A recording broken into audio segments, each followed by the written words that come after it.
স্বামী স্ত্রীর সম্পর্ক নষ্ট হলে অনেক সময় মনে করি মনে হয় জিনে ধরছে, ভূতে ধরছে, কেউ ব্ল্যাক ম্যাজিক করছে, কুফুরি করছে। হ্যাঁ, অনেক বাড়িতে এরকম হয়ে থাকে। মনে রাখবেন, এই যে ব্ল্যাক ম্যাজিক বা কুফুরি কালাম যদি হয়ে থাকে, এটা কিন্তু দূরের মানুষের চাইতে কাছের মানুষ বেশি করে। ধরেন আপনার আশপাশে যাদেরকে আপনি কখনো সন্দেহ করেন নাই, বা এরাও এরকম কাজ করে ফেলতে পারে। কিন্তু স্বামী স্ত্রীর সম্পর্ক হঠাৎ নষ্ট হলে ব্ল্যাক ম্যাজিক বা কুফুরি কালাম করেছে, এগুলো মোটেও মনে করবেন না। কি মনে করবেন? আসেন কুরআনুল কারীম কি বলে এবং হাদিসের মধ্যে কি আছে আমরা একটু জানি। আল্লাহ সুবহানাহু ওয়া তাআলা কুরআনুল কারীমে বলছেন, ফায়াতাআল্লামুনা মিনহুমা মা ইউফাররিকুনা বিহি বাইনাল মারই ওয়া যাওজি। তারা এমন জাদু শিখে যা স্বামী স্ত্রীর মাঝে বিচ্ছেদ ঘটায়। এটা কুরআনুল কারীমের আয়াত। অর্থাৎ তারা ব্ল্যাক ম্যাজিক করে, কুফরি করে, যারা মানুষের মধ্যে বিচ্ছেদ ঘটাইতে চায়। আপনার ভালোবাসা, আপনার সুখ, আপনার বিলাসিতা, আপনার ভালো থাকা, এটা কেউ পছন্দ করছে না আপনার আশপাশে। তো এরকম কোনো মানুষ যদি তাবুজ কবজ করে, কোনো মানুষ যদি কুফরি কালাম করে, সম্পর্কের মধ্যে অনেক সময় বিচ্ছেদ ঘটে। যারা আপনারা সাফারার সবাইকে বলবো যে প্রথমত ডাক্তার দেখান, আপনার স্পেসিফিক সাইকোলজিক্যাল কোনো রোগ আছে কিনা, অথবা শারীরিক কোনো রোগ আছে কিনা, মানসিক কোনো রোগ আছে কিনা। যদি থাকে সেভাবে ট্রিটমেন্ট করেন, আর যদি না থাকে তাহলে আপনি ধরে নিতে পারেন যে বদজিন, ব্ল্যাক ম্যাজিক বা জাদুর দ্বারা আপনার সম্পর্কটা কেউ নষ্ট করার চেষ্টা করছে।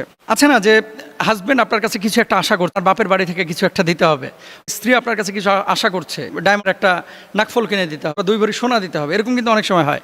তো পারিবারিক প্রবলেম তৈরি হলে আগে ফাইন্ড আউট করা যে প্রবলেমটা ক্রিয়েট হলো কি কারণে। এটা কি সোনার কারণে, নাকি গহনার কারণে, নাকি হলিডে পালন করতে গেলাম না এর কারণে, বাচ্চা কেন্দ্রিক, এটা আপনাকে ফাইন্ড আউট করতে হবে। যদি ফাইন্ড আউট করার পরে দেখলেন যে না, এরকম তো কোনো কিছু প্রবলেম না, হাজব্যান্ডের সাথে তো আমি এই ধরনের কোনো লেনদেন নাই, মামলা নাই, কোনো প্রবলেম নাই, তাহলে প্রবলেমটা কোথায়? প্রবলেমটা আপনি তখন ধরে নিতে পারেন যে ব্ল্যাক ম্যাজিক বা কুফরি কেউ করছে। এমত অবস্থা আপনার করণীয় কি? রাসূল আকরাম সাল্লাল্লাহু আলাইহি ওয়াসাল্লাম তিনি হাদিসের মধ্যে কি বলছেন দেখেন, ইন্না ইবলিসা ইয়াদাউ আরশুহু আলাল মা ইয়াকুলু মা সানাতা ফায়াকুলু মা তারাকতু হাত্তা ফাররাকতু ওয়া বাইনা ইমরাআতিহি। যে স্বামী স্ত্রীর মধ্যে বিচ্ছেদ ঘটায় ইবলিসের কাছে সবচাইতে প্রিয়। তো ইবলিসের মূল টার্গেট কিন্তু হুজুরকে ধরা নয়, ইবলিসের মূল টার্গেট হচ্ছে স্বামী স্ত্রীর মধ্যে বিচ্ছেদ ঘটানো। মনে রাখবেন যে একটা রাষ্ট্র, একটা দেশ, একটা পরিবার তখন সংঘাত এবং সংকটে পড়ে যখন পরিবার ব্যবস্থা ভেঙে পড়ে। শয়তান চায় যে মূল গোড়াটা কেটে দিতে। পরিবার যদি ধ্বংস হয়ে যায় তাহলে বাচ্চা কাচ্চা নষ্ট হয়ে যায়। পরিবার ধ্বংস হলে আমলে মনোযোগী হয় না। বউয়ের সাথে যদি আপনার মারামারি হয় তাহলে কিন্তু আপনি আমলে মজা পান না, নামাজ মজা পান না। আর বউয়ের সাথে যদি সম্পর্কটা সুখের হয় তাহলে কিন্তু সব কিছুতে আপনি মজা পান।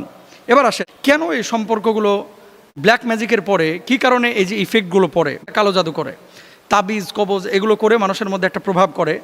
জাদু টোনা করেছে কিনা এটা বুঝবেন হচ্ছে কোরআন তেলাওয়াত ছাড়েন। ম্যাজিক করেছে কিনা বুঝবেন কোরআন তেলাওয়াত ছাড়েন বা পড়েন। যদি অসহ্য মনে হয় জানবেন যে এখানে তাকে সোয়াসা দেওয়া হয়েছে অথবা ব্ল্যাক ম্যাজিক করা হয়েছে। তারপরে দেখবেন যে সুস্থ স্বাভাবিক সে নাই, সব কিছু ঠিক আছে, বউয়ের কাছে আসলেই খারাপ হয়ে যাচ্ছে। আপনি একজন রাখির সাথে পরামর্শ করেন, কুরআনুল কারীমের সুন্দর সমাধান আছে। ওয়াশিরুহুন্না বিল মারুফ। স্বাভাবিক সবল থাকলে আপনি সুন্দর আচরণ করেন। খয়রুকুম লি আহলি। তোমাদের মধ্যে উত্তম তো সে যে তার পরিবারের কাছে উত্তম। এই জিনিসগুলো যদি আপনার হাজব্যান্ড বোঝার পরে যদি ভালো আচরণ করে, সুস্থ স্বাভাবিক, এরপরেও যদি জানার পরে না সে অস্বাভাবিক আচরণ সাথে পরামর্শ নেবেন ইনশাআল্লাহ। আপনি নামাজ তাকে ঠিক রাখবেন, রুকিয়া করবেন।